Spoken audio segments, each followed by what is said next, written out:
am Jillian. And we are the hosts of the OK Drama Podcast. We're two friends, that's us, recap and break down K-dramas one episode at a time. We are back with a new drama. And we saw 2 episodes, and they're really good. Yes. And very different. Yes. From what I'm used to personally. From your one. Yeah, my one drama. It's exciting. We are back with Romance is a Bonus Book. This is a TVN drama that is now on Netflix. And they are putting up 2 new episodes weekly. Very exciting. Yes. So, you guys don't have any excuse, because I think everybody has Netflix. Or someone else's Netflix. Yeah. So, please watch with us. This one, so far, I'm enjoying it. Yeah, it is kind of like a quirky drama. Mm-hmm. Not a lot of action or anything. It's just, people and going to work and having families and their like issues. That. Yeah. So I think it's a good change of pace. But the overall synopsis of the drama on Netflix is a gifted writer who's the youngest editor-in-chief ever at his publishing company, which is kind of funny given what we see in episode 2, yes. how he got there. But yes, youngest editor-in-chief ever at his publishing company gets enmeshed in the life of a former copywriter desperate for a job. Enmeshed. I've never used that word I don't before. think I ever have either. When I read it during our Insta live, I was like, enmeshed. Okay. Episode 1, the synopsis on Netflix says, on her wedding day, Kang Dani, right? Yes, I think so. Hides out in Cha Yoonho's. It's gonna take a while. Oh, I'm not used to these names. Okay. She hides out in his car, and then after her divorce, she secretly cleans Yoonho. God damn it. This place, you should have read this. She starts cleaning out his place while trying to restart her career. And if you understood any of that, good. Yes. If not, basically, a woman is afraid to get married and then hides in her friend's car, and then later in life they get divorced and she secretly hides in his house. Yes. Without using names there. Fuck. Another thing to note is that Netflix just has episode 1, and in the drama the subtitles say volume 1, but on Wikipedia they have names of the episodes. Yes. So the title for episode 1, according to Wikipedia, is A Big Sister I Know, Kang Dani. So, I guess we'll just jump into it. Yeah, and I guess one other thing to note is we're doing 2 episodes. Oh, yes. So versus Descendants. Yeah, so we're basically going to cover what was premiered in the week. So, I think this drama is a Saturday-Sunday drama. So, 2 episodes per week. That was really redundant of me, but whatever. Guys, do you understand it's 2 episodes a week? We have to retell everything we're saying because it's not making sense. Oh my god. Work has been hard on us lately, guys. Yes. But anyway. Okay. Dramas are not hard on us. No, they're fun. Give us life. Yes. So I think it's interesting because the way episode 1 starts, it's like an animated book. It shows these 2 kids meeting, and then it's flipping through pages, and you see them kind of and there's just little sentences, things that they're doing and stuff. Yeah, it's really cute. For me, that was very different from Descendants. Oh yeah, where scene 1, it's a fucking war zone. What is this? With a knife. Knife fight. Yeah, this is very different. Yeah. I'm basing all of my K-drama knowledge on Descendants of the Sun and what I learned there. That's fair. That's fair. Yeah, this is different from, I think, a lot of dramas that I've seen too. They each kind of have their own individual style, but I like where this is going. And I think it's really interesting because I think the beginning starts out kind of being oh, this is kind of a family drama, but there's a lot of swears. Yeah. Oh my god. Yeah. So, very interesting. And I could be totally wrong, but I think TVN, the network, is kind of more of a, I don't want to say edgy, because I think it is just a basic cable or whatever network, but they tend to have more of the I don't edgy is not the right word, but they have kind of the more, like, adulty It's more dramas.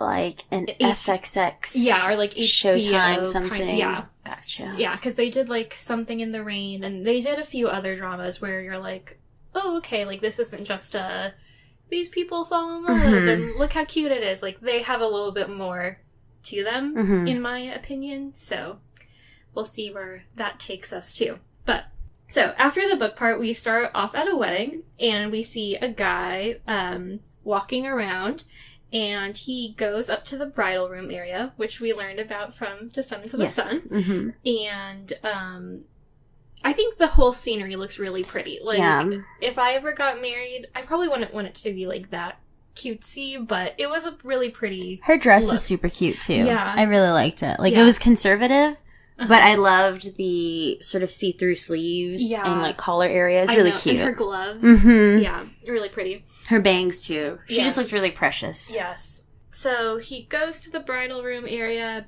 She says his name, Yoon-ho. But then her friends and family come, and so they don't really get to say hi. He just kind of, like, whispers, "You look beautiful," and then he kind of, like, bails. And so then the actual wedding starts, and the groom comes down, and he's, like, dancing to K-pop music. So weird. I know, and really like, awkward. Yeah, it just didn't seem to fit the mood and style of that wedding. Like, Right. I don't know. His dancing was... It was kind of like Psy. I don't know who that song or, like, what Yeah. song is from, but I don't know. Again. Yeah, it wasn't very cute. That groom, like, gave me bad vibes. I know. And I To think dance alone. that's probably maybe, like, is supposed to prime us for what's to come. Like, okay, yeah, this guy is kind of a tool. So then Yoon-ho, the guy from earlier, is at a piano, and he starts playing the wedding song. But then the bride never comes, and they're like, the bride is gone. And so everyone's kind of, like, freaking out, like, where'd she go? Andrew was like, I've seen this movie. Runaway bride. And so the groom goes up to Yoon-ho, and he's like, what happened? Because so I guess at this point we're kind of, like, inferring, like, okay, so the bride and this guy named Yoon-ho, they're really good friends, and the groom is aware of this as well. So, like, if anyone knew where she was, maybe he would know. And apparently they fight all the time, the groom and the bride, like, because he says, like, did you guys fight again? And he's like, we're always fighting. Terrible. And I'm like, why are you getting married? People get married way too easily, I think. Anyway, that's a conversation for another time. So they go looking for her, and, like, apparently also this guy Yoon-ho is a famous author, because people are coming up to him. Oh, yeah, the two young girls. Yeah, they're like, oh, you're that author. And he's like, no, I'm not. And he just, like, keeps walking. But he gets to his car, and he's, like, I guess gonna go drive around looking for her. And he calls her, and then she, like, pops up in the backseat. And I said, obviously he's not a woman who has to check the backseat for murderers. Because, like, I always check the backseat when I get in my car. Do you do that? I mean, I always throw my shit in the backseat, so I end up looking back there anyway, and my tiny bug, like... Yeah. I don't know who could fit back there without being seen. That's true. You have a 2-door car. Yeah. I have a 4-door car, so I'm always like, someone back there? Okay, I'm good. Anyway, yeah. So he's like, they're kind of just talking like, why are you back there? And she's kind of freaking out. And so then the groom calls, and he's like, hey, I know she's with you because I'm looking at the security footage and she's in your car, and did you guys run off together? Like, but he's kind of a tool about it, because he's like, I mean, I've never thought about it. But I'm seeing this in front of me, and, like, what's happening? Yeah, and it's like, I mean, there's one thing to be, like, confident in your relationship and be like, I don't think my girlfriend or fiance would, like, leave me for her friend. But the way he says it, it's like, that would never happen. Like, not like with me, not with him. Yeah, she wouldn't leave me for you. That's kind of the tone. Yeah. So, blah, blah, they talk, and Yoon-ho says he'll take her back, like, to the wedding. Then they stop at a little supermarket so she can, like, kind of get Chill her out. shit together, and she drinks, like, a little vitamin thingy. And he tells her, like, hey, I know I said I'll bring you back, but, like, you don't have to go back if you don't want to. Mm-hmm. And this part, I think, is really sad because she says, like, Mm-hmm. no, I have to. I have nowhere else to go. And he's like, no, you could go anywhere.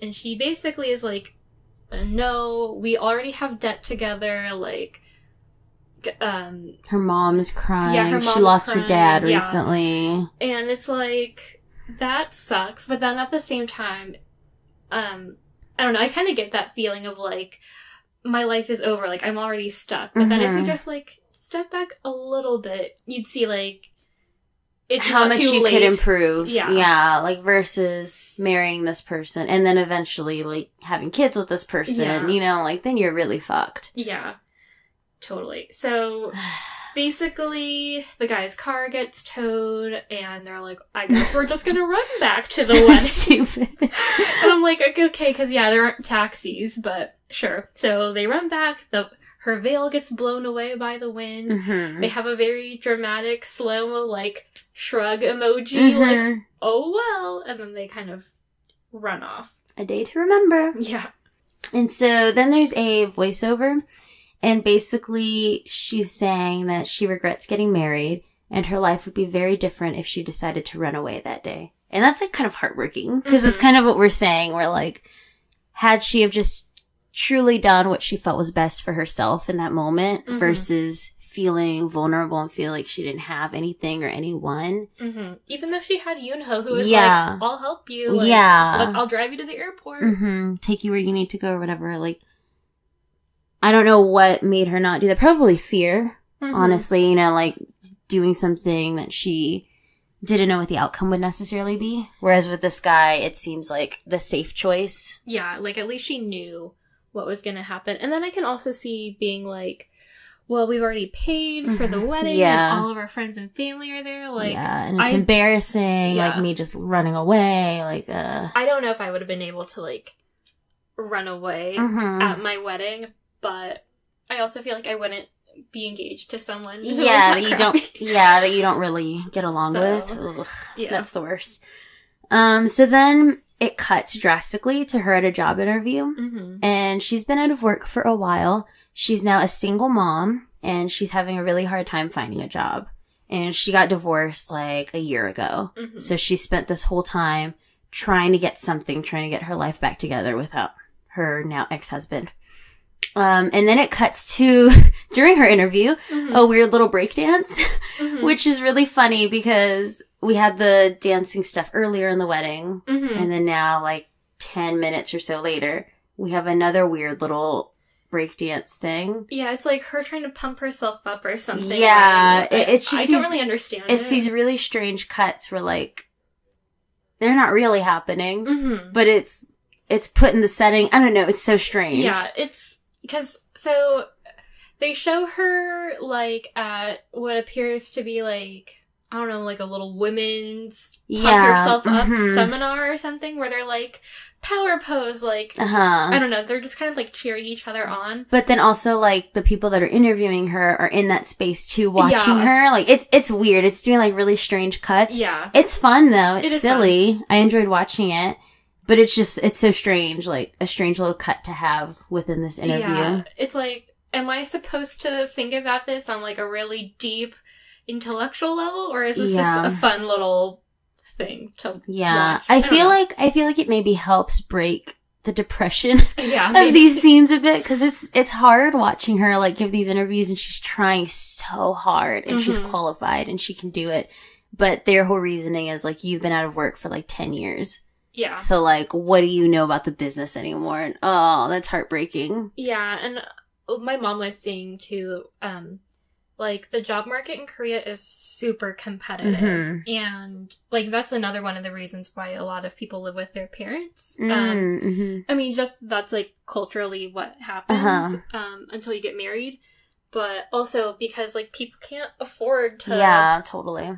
Live on their own. Yeah, and so I think that is part of the reason, like, okay, would we give a job to you who could be, like, totally out of touch, or should we give a job to, like, a young person who needs a job or, you know, yeah, it's, I mean, I feel bad for her, but I can kind of see their perspective. Yeah.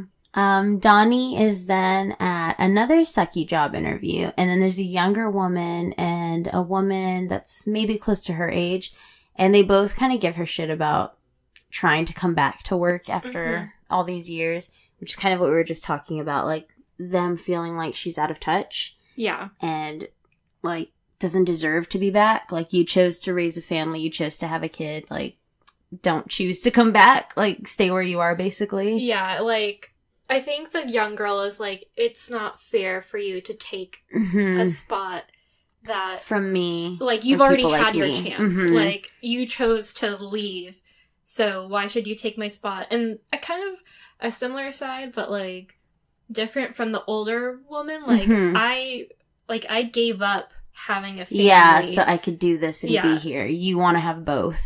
Like you fair. Can't. Yeah. Which pretty crazy. Sucks. Yeah. And then we cut to Yoonho. He is a professor on top of being a famous writer, which is pretty cool. There's a lot of girls in his class, and they all like love him and want to give him gifts and like follow him around. It's funny.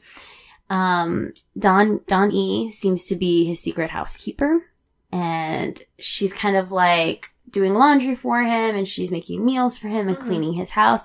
But then she also sends him texts like, hey, the housekeeper says you have a bunch of girls sleeping here. Like, she found another bra from, like, a different size this time. Like, who are you sleeping with now?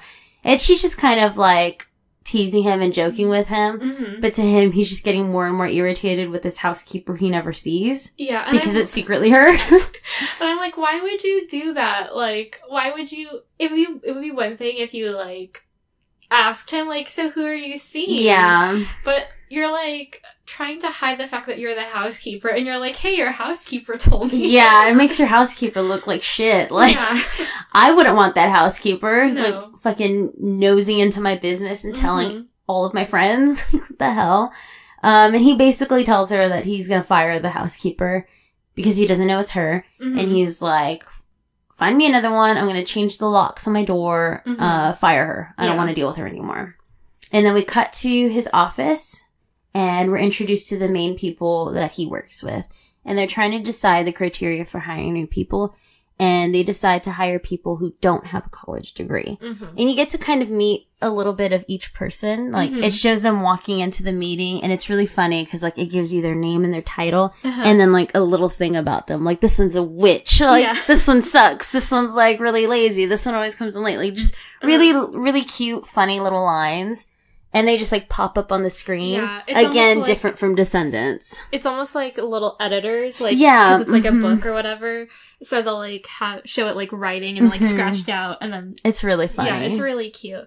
The one thing that, like, kind of annoys me about the fact that this is on Netflix is I feel like Netflix does not do super well on their captions. Because at some points, when I was rewatching... to, like, whatever, do the outline more, I noticed that if a character was talking at the same time their little caption was on the screen, you only got what they were saying, and I couldn't tell what the caption was saying about them, which, I mean, is tricky to do, but, like, on Viki, they usually have, like, a little, like, backslash, and then they'll, like, do both, but... I mean, I know it's hard, but I was just like, You want all the content. I want to know what everyone is saying at all times. I want to know what the lyrics are. I need to know everything, please. But yeah, I really liked that, and the characters seem really fun already. Yeah. So, we cut back to Donnie, and we're kind of, like, going through this quickly, but she's in a bad spot. Like, that's the long and short of it. She's basically homeless. She's living in her old, soon-to-be-demolished house. Like, she's basically breaking into her own house because there are, like, signs on it, and it's, like, boarded up. And she has to, like, jump over the gate to even get in there. And she can't pay for her daughter's school. And speaking of her daughter's, like, in a school away from her. Yeah, I think she's at, like, a boarding school. Yeah. And so I was kind of wondering, like, are we ever going to see the daughter? Oh, Like, I or know. is she just going to be, like, this thing that's, like, there that she has to take care of and pay for, but, like, we Yeah. never actually see her because she's not that important? Yeah. Just important enough to be a burden for, like, money reasons? Yeah. Because you just, like, you hear conversations with her on the phone Uh-huh. that just, like, I don't know. It's kind of weird. I feel like it might be really jerky of me, but, like, I kind of don't care. Same. Same. No, not jerky. I'm not interested. I'm like, I don't care about kids. I'm sorry. Yeah, no, not interested in seeing the kid. Okay, good. I don't feel so bad now. No. But, yeah, so, she gets a call from her daughter's school being like, hey, if you want to keep her here, like, we need, like, bank statements from you, basically proving that you can pay us. And your, like, address and shit. And Yeah. she doesn't have. She's homeless and has no money. God. And then we learn more about how much of a dick her husband was. Like, it's kind of like doing flashbacks as she's in the house. And That seems sad. I know, it's really sad. God. So basically, they had, like, what seemed to be an okay marriage. But then her husband, like, loses his job, I think. And he becomes a dick. And then he cheats on her. And you see him, I guess, like, fully deciding to leave her. She's begging him And she's, crying. yeah, begging him not to go and saying, like, we'll figure it out, we'll start over, like, let's start fresh. And then she kind of brings up the fact that he cheated on her. And he gets pissed off. And she's like, I won't bring it up again, I promise. And I'm like, lady, no. Like, I get that. I can even understand, like, maybe wanting to, like, reconcile because you are married and you do have a kid, so, like, maybe try to work it out. Yeah. But you can't. You have nothing to apologize for. Exactly. Like, He's the one that should be apologizing. Like, yes. y'all's financial situation is fucked because of him. Uh-huh. And then he was an asshole and cheated on you. And I'm sure he was, like, just an asshole just to be an asshole a lot of the time. Yeah, like, you see him, like, you see her having to take care of him after he's, like, drunk been drinking and too fucked up. much. Yeah. It's not good. And he kind of, like, teases her for wanting to save money all the time. So, I don't know. It's, like, again, it's really sad. The beginning is kind of hard. It's, like, not hard to watch in the way the Sons of the Sun was hard to watch when, like, someone was impaled. But, Yeah. but it's just kind of like, oh. It's hard to watch because it feels real. Yes, exactly. Like, you know, people that have dealt with shitty dudes like that, you know, and, like, have had kids and then realize, like, oh, my life is fucked. Like, this isn't working. This marriage is shit. What do I do now? Exactly. Like, we all know those people who have been in those situations, and it's really shitty. Yes. Ugh. And, yeah, because you know, like, you're probably, hopefully, not really going to encounter an impaled person or, like, deal with Yeah. a natural disaster, Yeah. hopefully. But, yeah, this is, like, this is close to real life. I mean, not for me, but... No, yeah.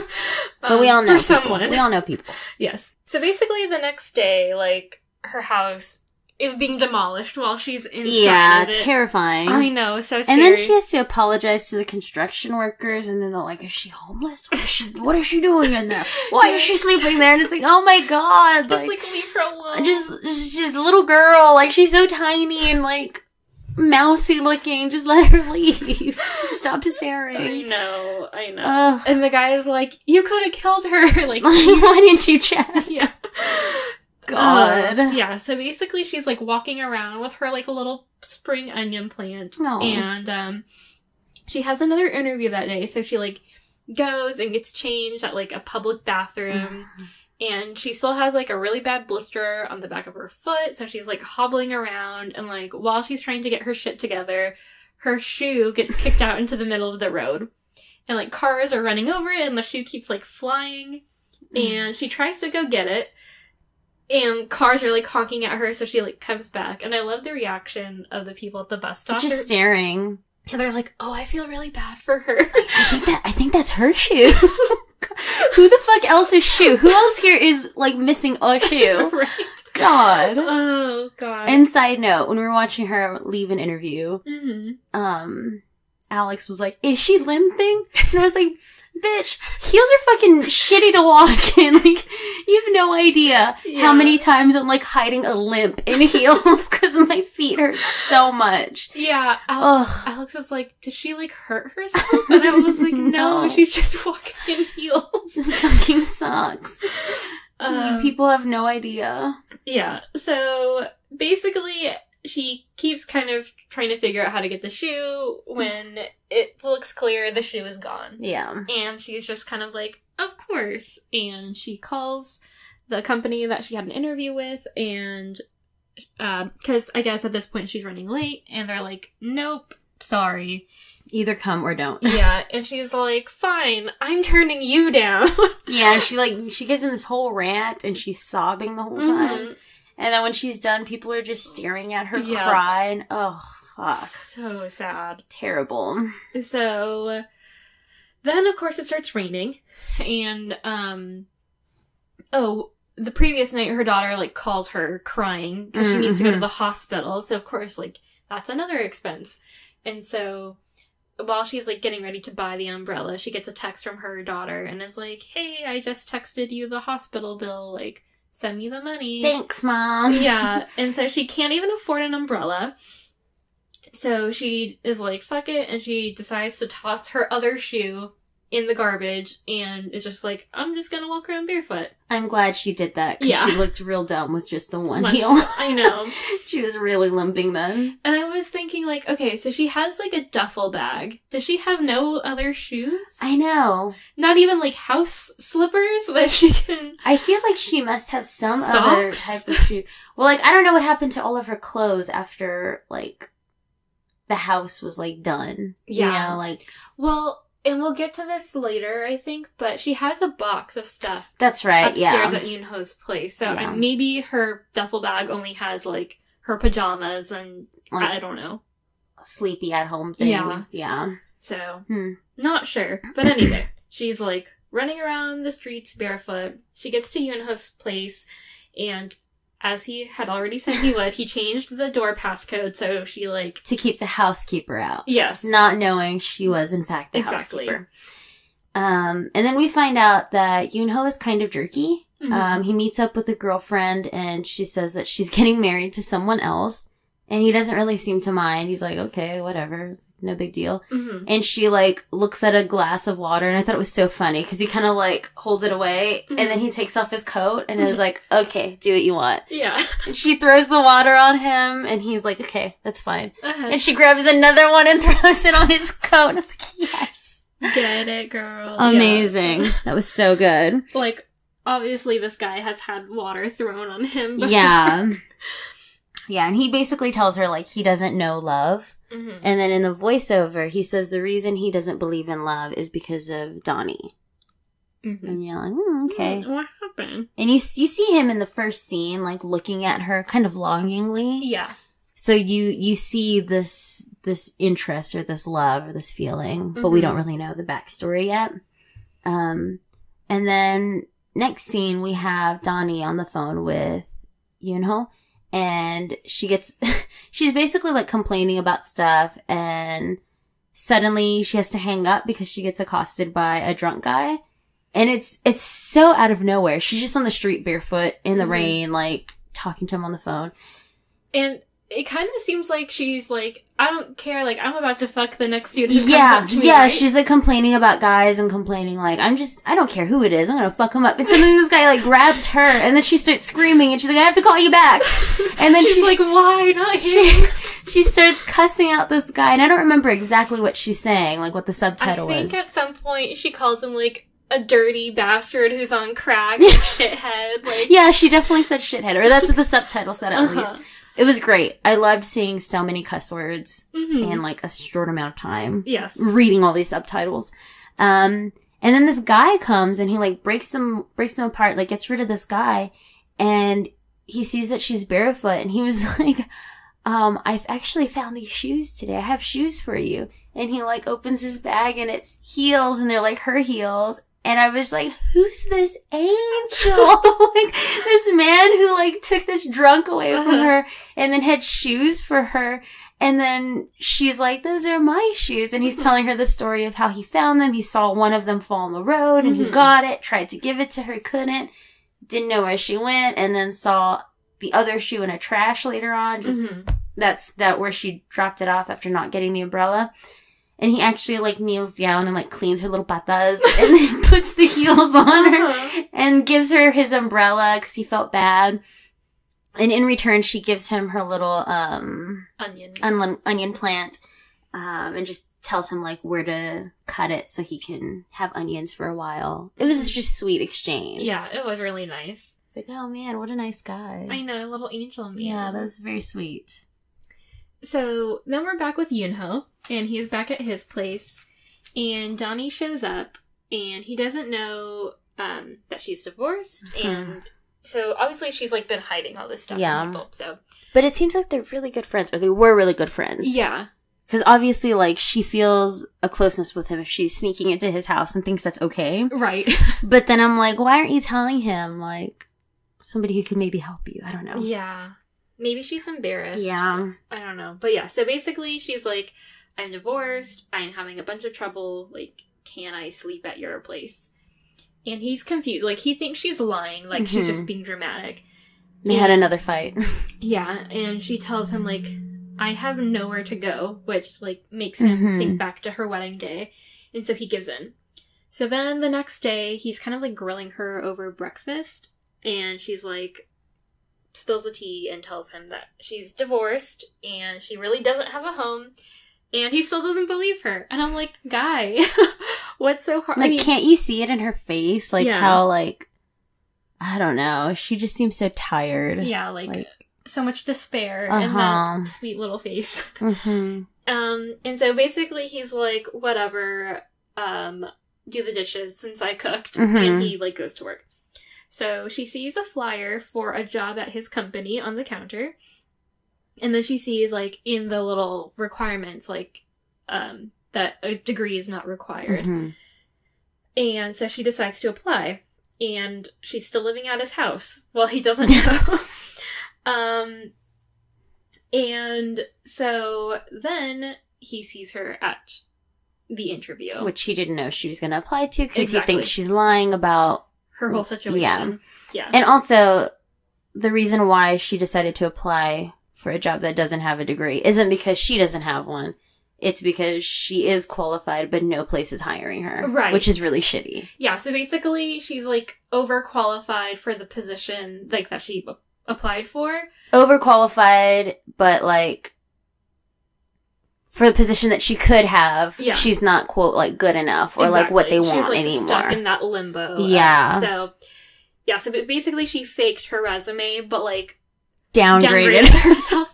Because when you read the synopsis, like, she faked her resume. Like, I immediately thought she, like, said she went to a better school than she did. Or had, like, all of these amazing accomplishments on her belt. But it's the opposite. Yeah. So that was episode 1. Yeah.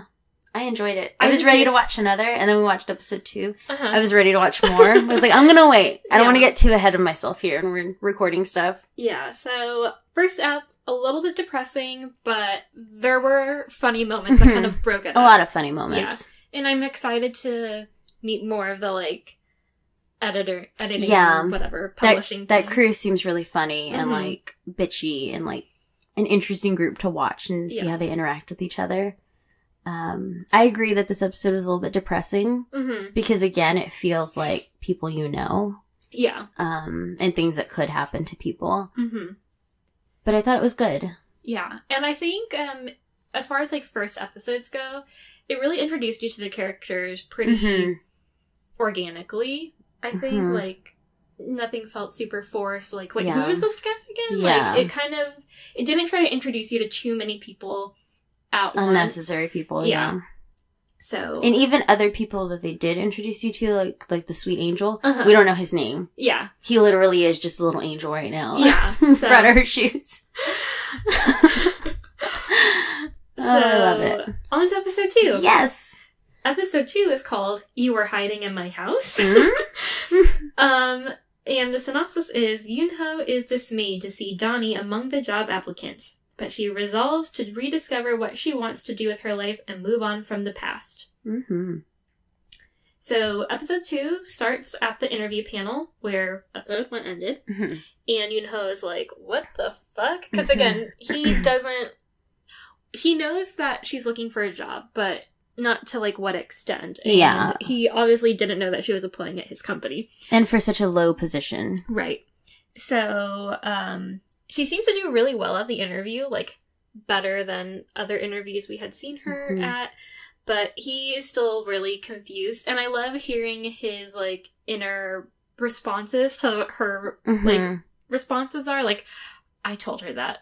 Or, like, she says, like, yeah, I was a bookworm. And he was like, she was a bookworm, but also a big troublemaker. And, like, all that stuff. I thought that was really cute. Yeah, it's fun.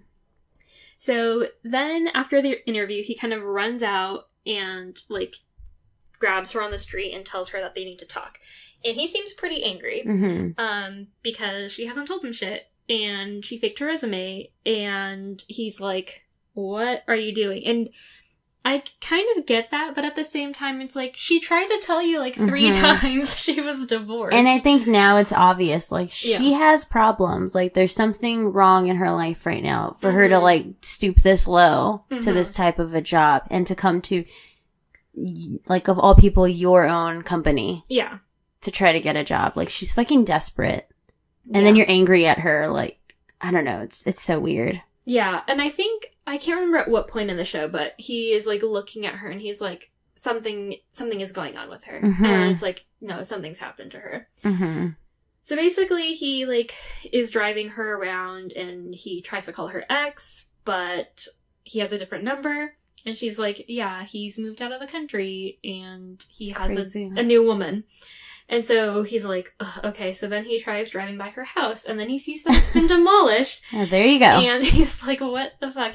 And I think it's interesting because they talk about her resume, and he says, like, why are you hiding the fact that you went to, like, a good school? Like, you have experience. You are a professional.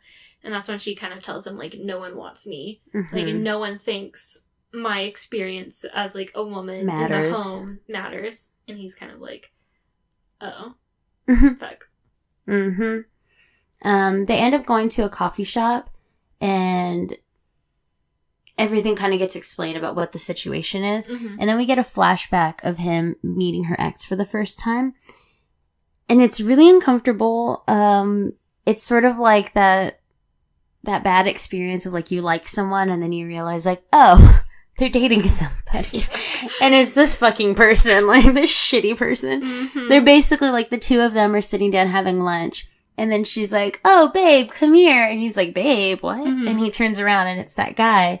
And that guy is just a total douche. And he sits down with them and she's, like, feeding him food. And he's just, like, eating it all up. And, Yoonho is, like, he stops her and he's like, hey, you like that food. Like, you eat it.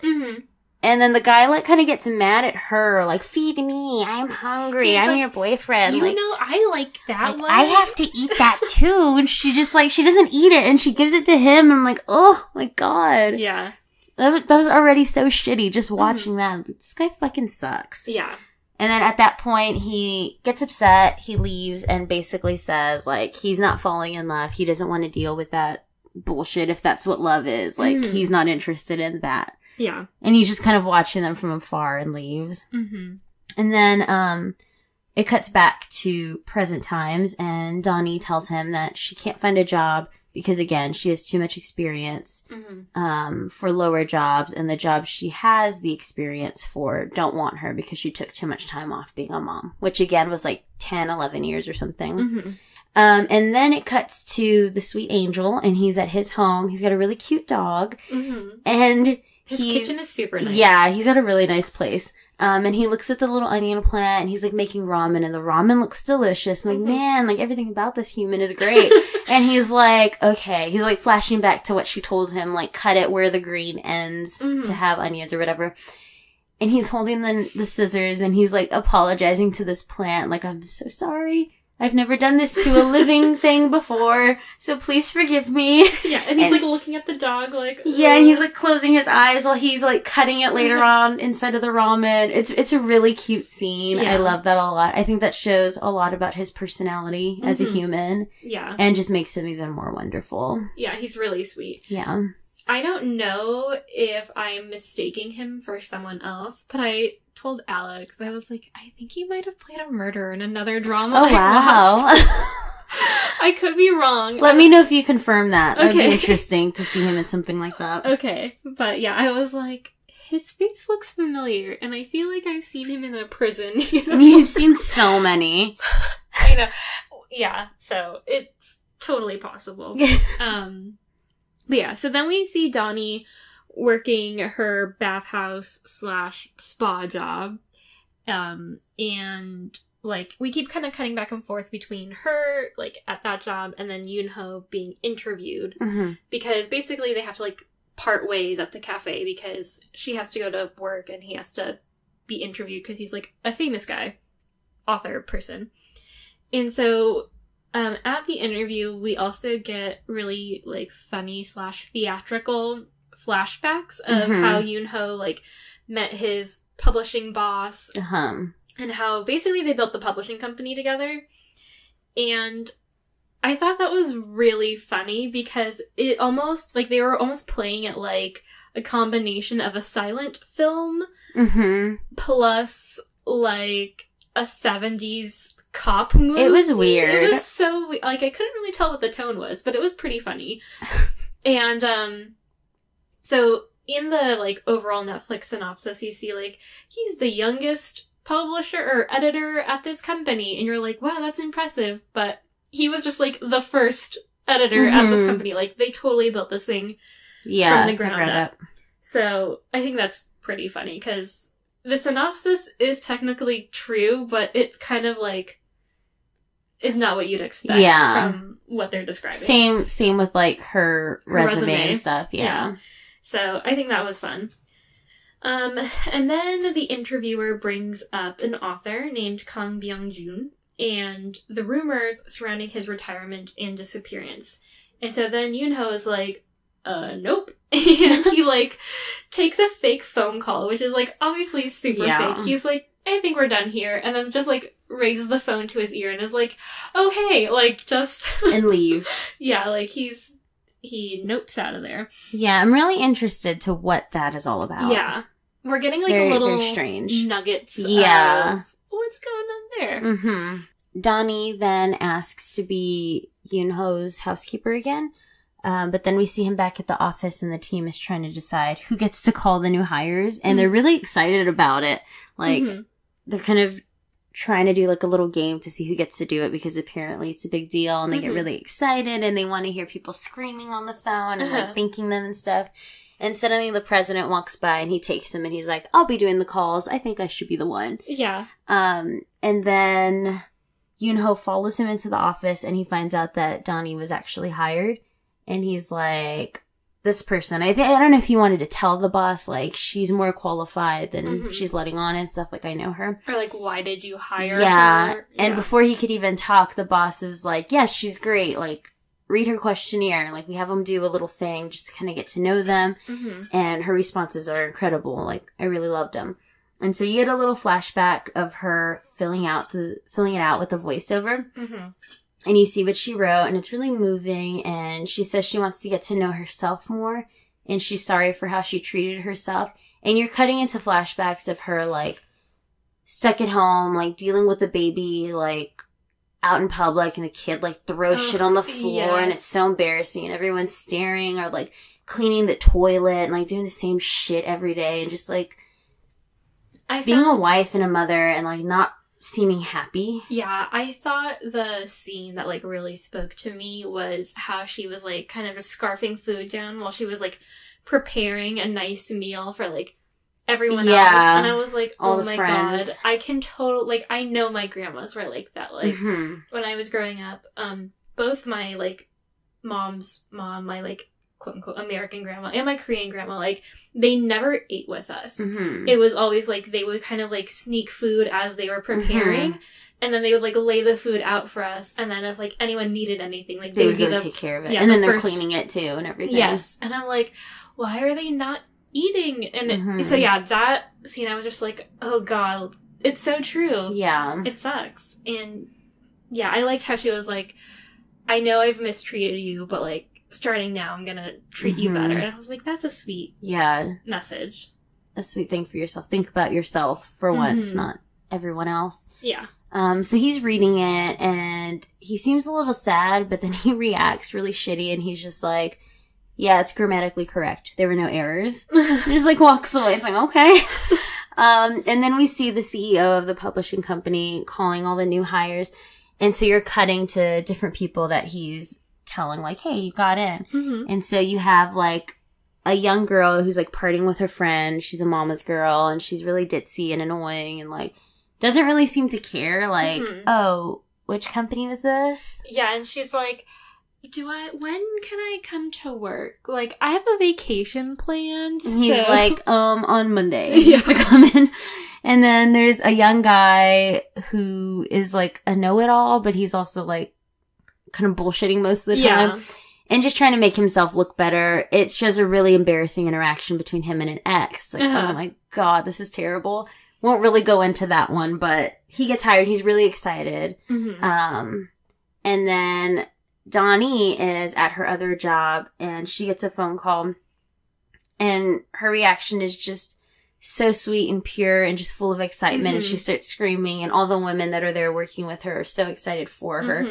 They're all crying. They're all hugging. It's so sweet. Yeah, and I think it's funny, like, cutting back to the boss, because the other two, like, their reactions were not what he wanted, because, like we said earlier, like, everyone thought, like, oh, people are gonna, like, scream and cry and be so thankful, and, like, the guy seemed kind of happy, but he was like, why couldn't you have called me 5 minutes earlier? So he could show off to that girl. Yeah, but, yeah, it's really sweet.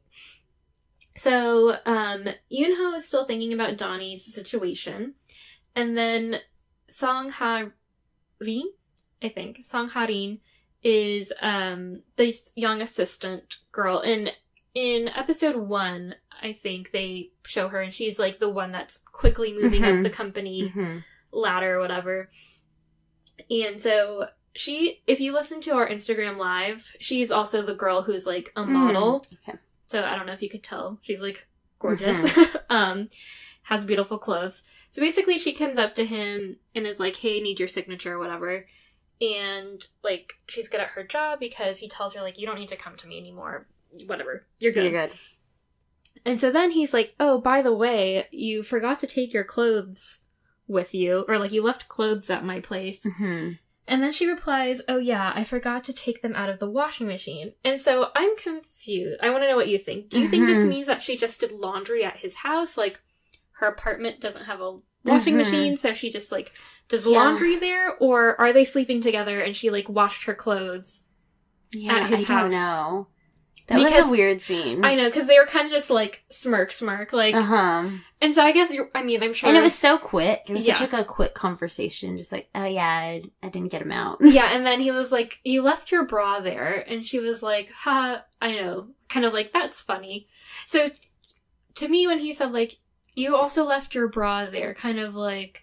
If you're gonna do your laundry at my house, fine, but you left your bra, like, that's kind of... But also... It was a little strange. I guess we'll find out more. Yeah, I'm sure that's watch. Supposed to be another nugget of what's going on here. Yeah. It did definitely pique my interest. So, again, Donnie is still secretly living in Yoonho's house, and it reminds me of that story, I don't know if you've heard it, of, like, the Japanese guy who had, like, an old lady living in his house for, like, a year. Have you heard of this story? Okay, I think it's a true story.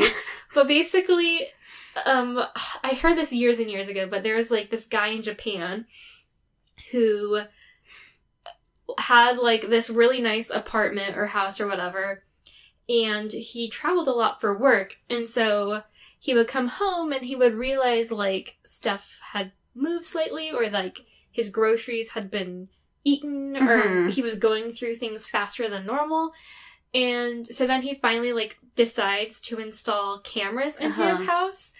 And he then sees this, like, elderly woman just, like, kind of going in and out of rooms in his house. And they, like, finally catch her. And she had been living in his house for, like, over a year. Jesus. Yeah. Ugh. Someone fact checked me on that. I know. It's creepy, but that's basically what Donnie's doing. She's, like, stealing his food. You know, I had a dream last night. Like, a really, like, fucked up dream. I woke up, like, my whole body, like, feeling sore and gross. Mm-hmm. But I had a dream that, like, I was trying to keep out, like, a horde of, like, weird women out of my house. Like, they were, like, trying to sneak in, and they were trying to, like, take over.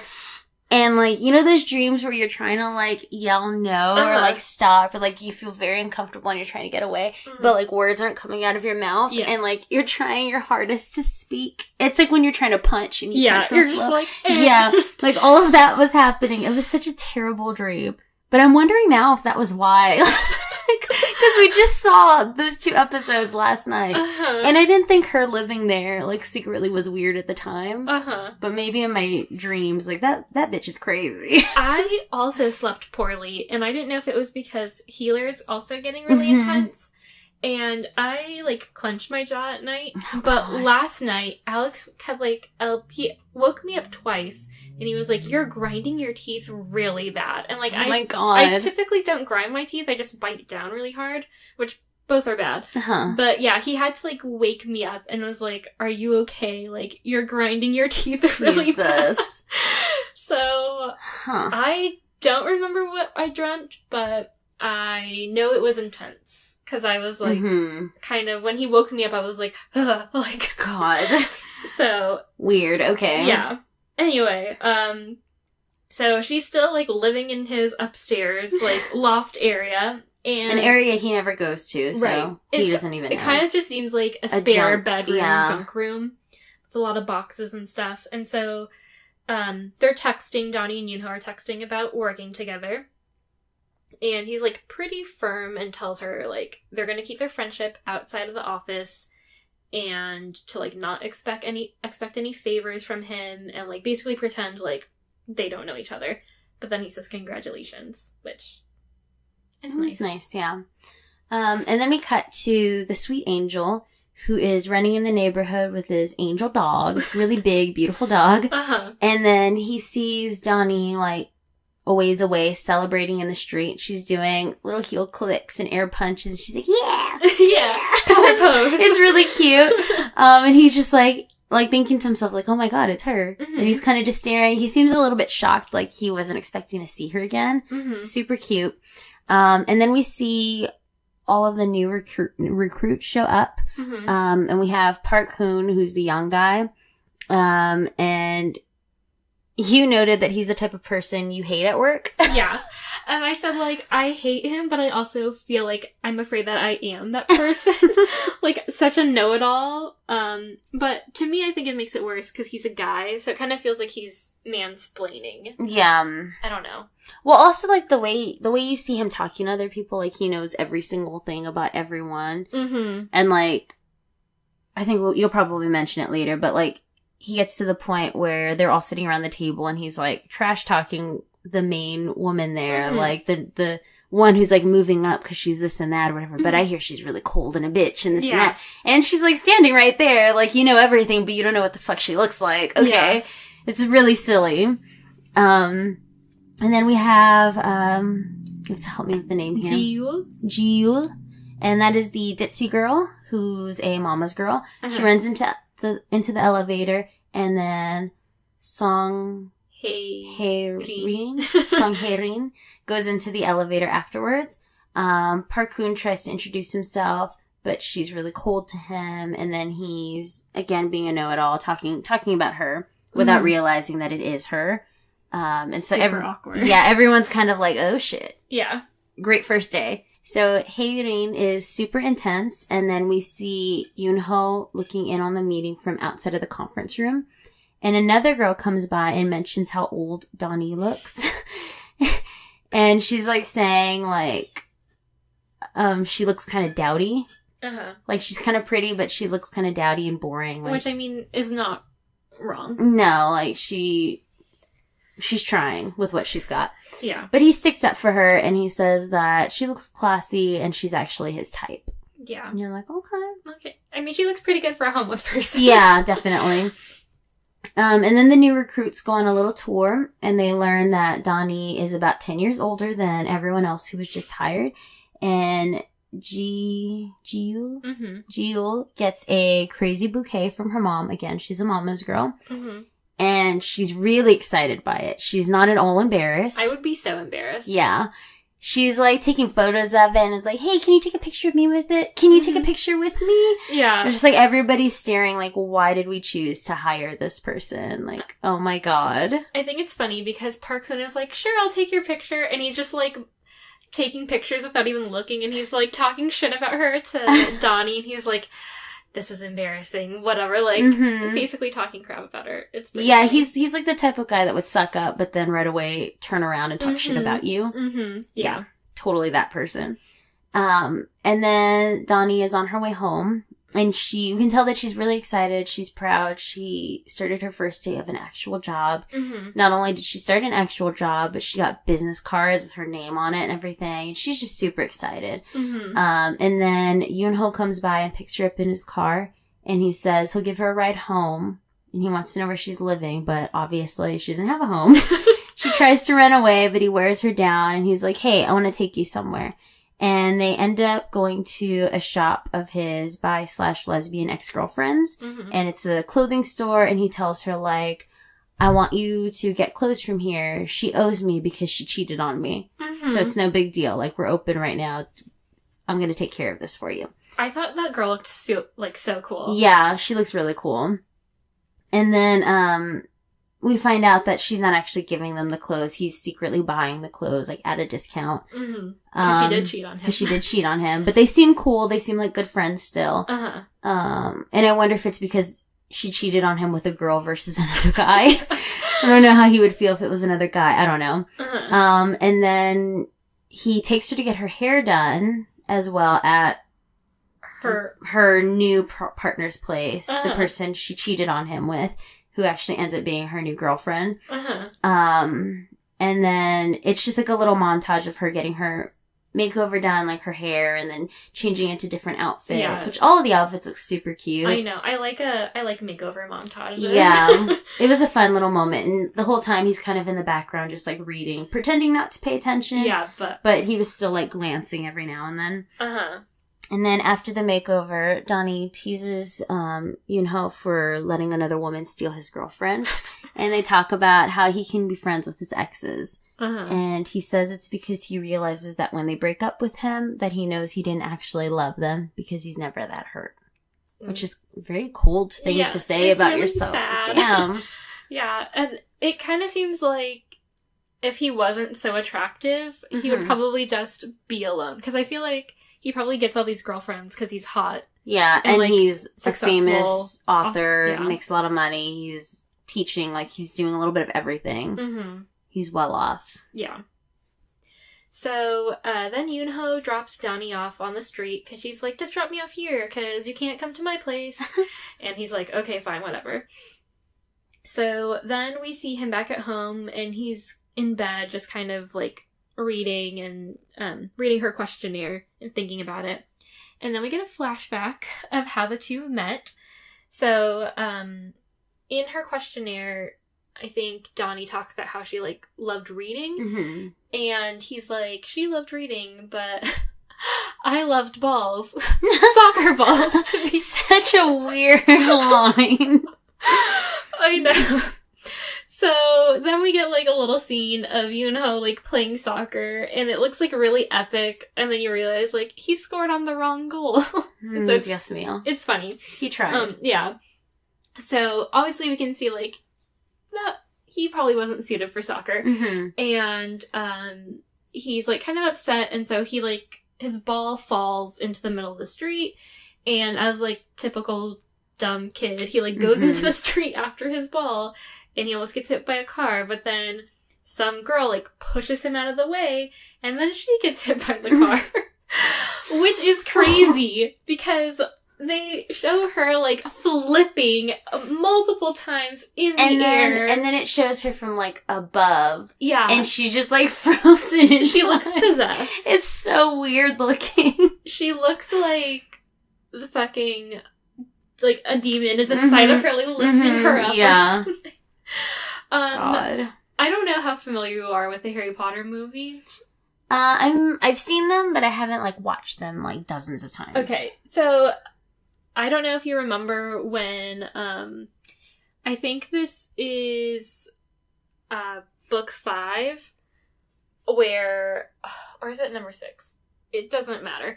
But there's a point where a girl puts on, like, a jinxed necklace, and she gets, like, sucked up into the air. Do you remember that scene? That's what that reminded me of, because she's just kind of, like... floating there. Yeah, floating in the air. Stupid. And then she just, like, God. falls, and, yeah, there was, like, blood coming out of her head area when she hit the ground on the road. And then the funniest thing for me was, like, she gets hit, she flips, she goes over, she's, like, floating in the air, falls. And then the guy who hit her, like, he runs out of his car, but then checks the front of his car first. And then runs over to her to see if she's okay. So fucked up. Yeah, it's pretty bad. So then we see her in the hospital, and she basically has, like, a full body cast on, and little Yoon-ho is, like, crying. And she's a lot older than him, like, not a whole lot, but, it seems like she's, like, middle school. Yeah. And he's in elementary. It kind of seems like they're at that age where, like, she's hit puberty, but he hasn't. So, in my head, I'm sure they'll, like, address it. But, like, in my head, he's maybe, like, 9, and maybe she's, like, 13 or something. That's kind of what I was thinking, too. So, we see Yoon-ho at the hospital with Donnie, and he's crying, and she says, like, hey, stop crying. Instead of crying and annoying me, you should be my errand boy. And so, it's really cute, because he's kind of still small, and so you see him, like, going to the supermarket, or every single day. Or, like, a little convenience store or something, and, like, getting snacks, and, like, getting books, and, at first, it starts off with him just, like, holding the book for her and, like, turning the pages. And then they start, like, reading together. And then they're, like, trading books. And he's, like, in her hospital bed with her. It's really cute. I want to also note that, like, he's really sad that she got hit because of him. And she's like, don't worry, I get to miss a whole year of school. She's so happy. And I've, like, never related more to a human being in my life. Like, I know. Desperately wanting to, like, miss school throughout my whole life. Like, let something happen. I only need to a be non-life-threatening hit by a car. thing. God. So funny. So, then adult Yoon-ho hears a noise, and it kind of, like, takes him out of the whatever. Reminiscing. And he goes to check it out, and he doesn't see anything. But then we see that it's Donnie, and she keeps, like they keep circling a wall in his house. Fancy house. Yeah. And so, finally, like, we think, oh, she made it. And then he goes back to his room, and then she drops something, and then he's like, okay, what's going on? So then he comes out, and he finds her, and she's just, like, on the floor, like, hiding from him in his kitchen. And it ends with him asking, have you been living at my house? And then, bam, end of episode. And then, we see the stills like we do with every drama. But I like how this one, it has, like, little captions for the pictures. I think it's really cute. Like, these two have whatever. Yeah. A story. It's just little cute things. Yeah, it's for really each sweet. photo. So, first 2 Fs. I dug it. I know. I liked it. It's a cute drama. It's really fun. I've seen people on Twitter being like, this is like a nice relaxing drama. Like, yeah. It's you don't have to think too hard. It's sad, but it's also fun and funny. And hopeful. It seems. Yeah. Yeah, like she finally got a job. Very exciting. Yeah, like she's getting, her life sucked, but it kind of seems like it's turning around for the better. This girl looks kind of like buggy to me. Oh, yeah. Like, she kind of looks like a little bug, but like a cute little bug. I kind of dig it. Yeah. She's a little mousy. Uh-huh. She's definitely no Myungju. I don't know what that actress's name. But that actress is very pretty. Yeah. But there's just something about her eyes. Kind of buggy. I like it. Yeah, she's pretty. She has an interesting look. It's very unique. So, yeah, the main actor, Lee Jung-suk, I think this is the best he's looked to me in a drama.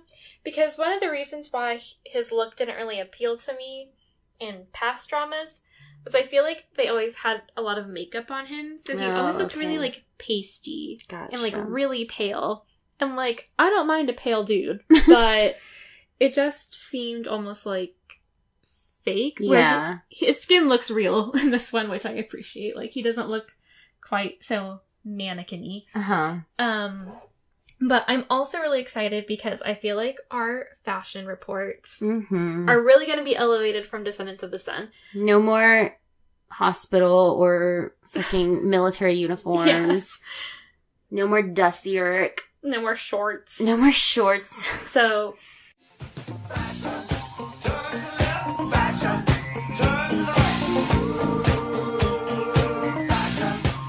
Yes, God!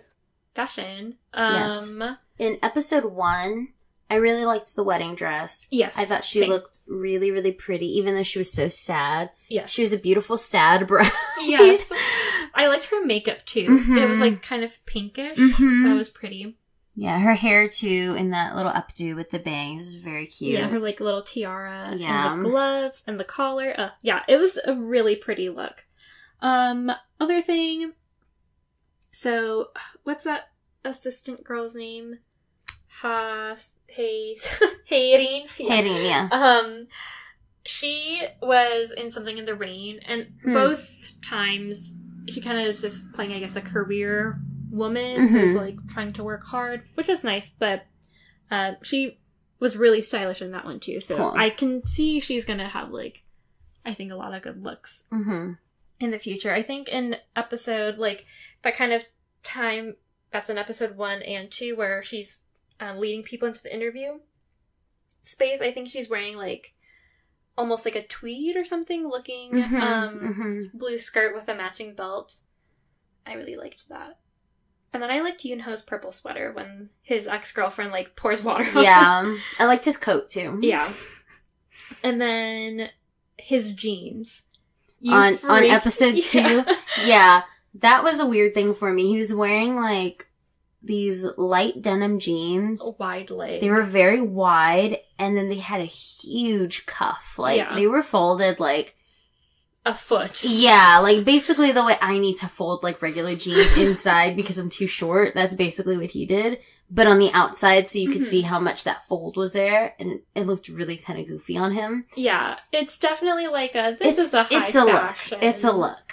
Trendy. And then there's the new guy that got hired. I also noted his beanie during that scene, because he's, like, wearing a beanie, but, like, beanies, they're supposed to keep your ears warm, so cover your ears, but his beanie was, like, sitting above his ears. Yeah, it looked like it was barely on his head. It looked like one of the dwarfs from Snow White, like, where their little hats are just, like, real floppy on top. That's kind of how his beanie looked. That's very strange. Funny. Again, another look. Yes. That's definitely, like, a choice. Yes. And then, Haerin's houndstooth suit, when she is, showing all, like, the new recruits around. I feel like not a lot of people could pull that off. Yeah. But she looks great. Also, I love this lesbian couple. Yeah. Great style. The, like, shop girls' earrings were really cool. I'm really liking that asymmetrical earring look where you have, like, one, like, maybe statement stud and then, like, a long... Yeah. I like that. 2 different pieces. Yeah. And then I loved the hairstylist's outfit. It's, like, a highlighter yellow sweater and then, like, a sequin silver pencil skirt. And I really liked all of the clothes that Donnie was trying on with his ex-girlfriend. There's that one dress where she was like, I don't know if this is appropriate for work. Just, like, the shape of, like, the shoulders and everything, the sleeves. It was, like, the red and white. Yeah, kind of like polka dots or something. Yeah. That one was really cute. Again, I don't know how their offices are, like, fashion-wise. Like, what's good and what's not in terms of work. But I thought it was a cool look. Like, really interesting. And I think it'll be cool because it kind of seems like their office is maybe a little bit more relaxed fashion-wise. Mm-hmm. So I'm excited. Not everybody in gray business suits and pencil skirts. Oh, also I said Ji Yul, the like kind of ditzy new girl, she's wearing white boots. And I'm like, those are so cool. Mm-hmm. I want some white boots. I have white boots, but they're like for a Halloween costume white boots. I want some like actual I got cool some like boots. Andrew got me some like white and black boots. Like half the boot is white, half the boot is black. Yeah. Those are really cool. Yeah. That's what I might wear to Red Velvet. I'm excited. So excited for Red Velvet. Yes. By the time this comes out, we will have already gone, but so excited. Mm-hmm. Be sure to like follow us on Instagram to see what we got up to when we go see Red Velvet. See us like in the hotel room watching murder shows or something. Yes. God. Watching more K-drama. Yeah, I think that was all of my fashion stuff. Same. Also, again, be sure to follow us on Instagram so you can see all of our fashion stills in case you're like, I don't know what they're talking about. Go there. Okay, so this is the first drama that we're doing together where I haven't seen it before. Yeah. So let's talk predictions. Oh, do you want to do I love you moment? Oh, yes, I love you moment. I love you. I love you. I will always love you. I love you. My I love you moment, I felt like there weren't a ton to choose from because we're still kind of like getting to know everyone. But I kind of have like 2 half I love you moments. Okay. So my first one is like the very first scene where we see Yoon-ho seeing Donnie in her wedding dress, and I feel like he kind of conveyed a lot, like he really cares about his expression, the way he's looking at her, and she is also kind of, I feel like she's looking at him like, help me, sort of, but I thought that was like a sweet but also kind of heartbreaking moment. And then I just thought about this, but in episode 2, where she's reading her letter to herself, I thought that was a really good moment. Oh, yeah. That's a good one. And loving yourself.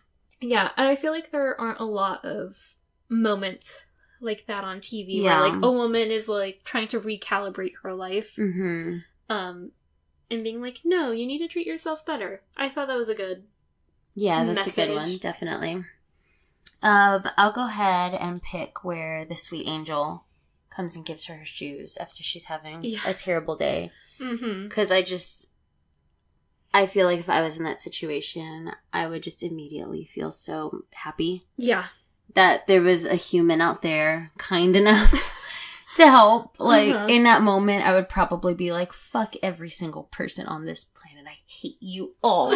And especially with some fucking drunk attacking her, like, I can't imagine how she was feeling. And then to have just this random person be so incredible. I thought that was great. What a sweet guy. I know. I hope we see him more and his dog. Yeah, there's definitely more there. Yeah. So, okay. Predictions. Okay. I feel like we're going to see that guy and his dog. Yeah. Partially because we kind of saw what happens, like, the previews, and he makes another appearance. But I'm kind of interested, because so typically the dramas have, like, a love triangle, or even a love rectangle. Yeah. I was thinking the same thing. I'm wondering if... So obviously, like, Yoon-ho still cares about Donnie. Like, whether he knows that he's in love with her or not, I don't know. So I'm wondering, like, okay, so there's, like, the connection between them two. And then if Hae-rin is, like, actually involved with Yoon-ho.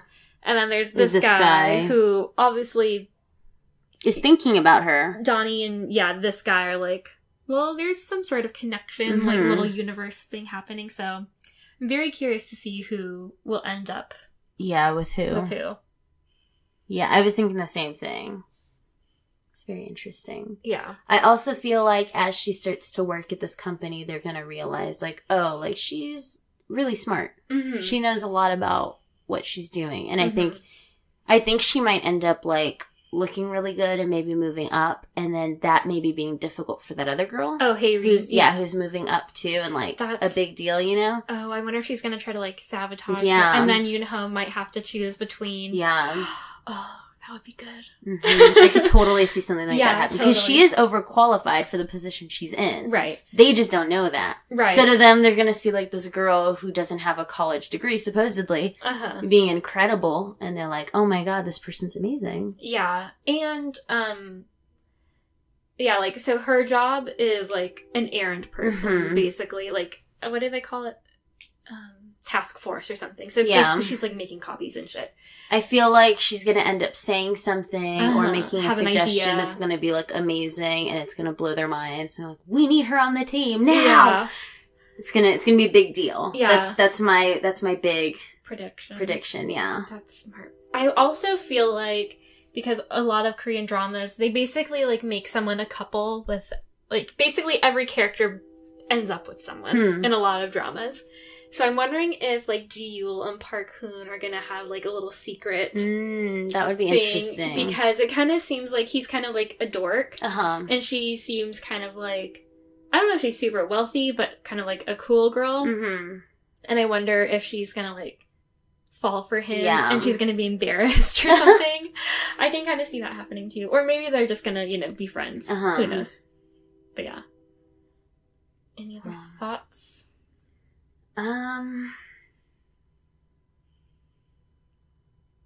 don't know. I'm imagining at some point maybe the ex will come back. In some capacity for some reason, you know? And that might cause some drama of some sort. But I don't know what exactly yet. But I feel like we haven't seen the last of that douchebag. Yeah, because they probably wouldn't have shown him, right? Because if he wasn't going to come back, they would have just been like, yeah, my ex. Yeah. And, like, we wouldn't have seen all the wedding stuff. Yeah. So I don't know, like, maybe his new woman will leave him. Or something will happen and he'll try to come crawling back. And, like, you know, like, that's a shitty situation. Yes, and he's going to be like, no, we're a family. And the daughter. We have our daughter. And she's probably going to be with whichever guy already. Yeah. And it's just going to make things worse because, of course, like, she wants her family and stuff. Like, ugh. Oh, God. Oh, my God. I'm excited. Me too. We'll find out a lot next week because we're going to watch 2 episodes again. Yeah. So. Exciting stuff. So, yeah, let us know what you guys think is going to happen. Tweet us. And how you like the drama so far. Yes. Tweet us at OKDramaPod. Or message us on Facebook. OK Drama Podcast, and we're also on Instagram, like we've said before. Hang out with us there. You can see our fashion stuff, see what we get up to outside of our little podcast room. And you can email us any questions or things that you like or didn't like about the episodes. Fan fiction. Fan fiction, please. I'm still waiting. Or corrections, what your predictions are for this series. We love to hear from you guys, so. And, like, rate us maybe, and if we see it, maybe we'll read it. Yeah, if you leave us a review, we will definitely read it. And I don't know, like, maybe Andrew and Jill can make a little song or something since they're such talented musicians. I don't know. We'll do, like, some dumb song for you. Yes. Tweet us. Let us know. Share with your friends. We'd really appreciate it because we like talking about Korean dramas and we want more people to talk about them with. So, I guess until next time. Bye.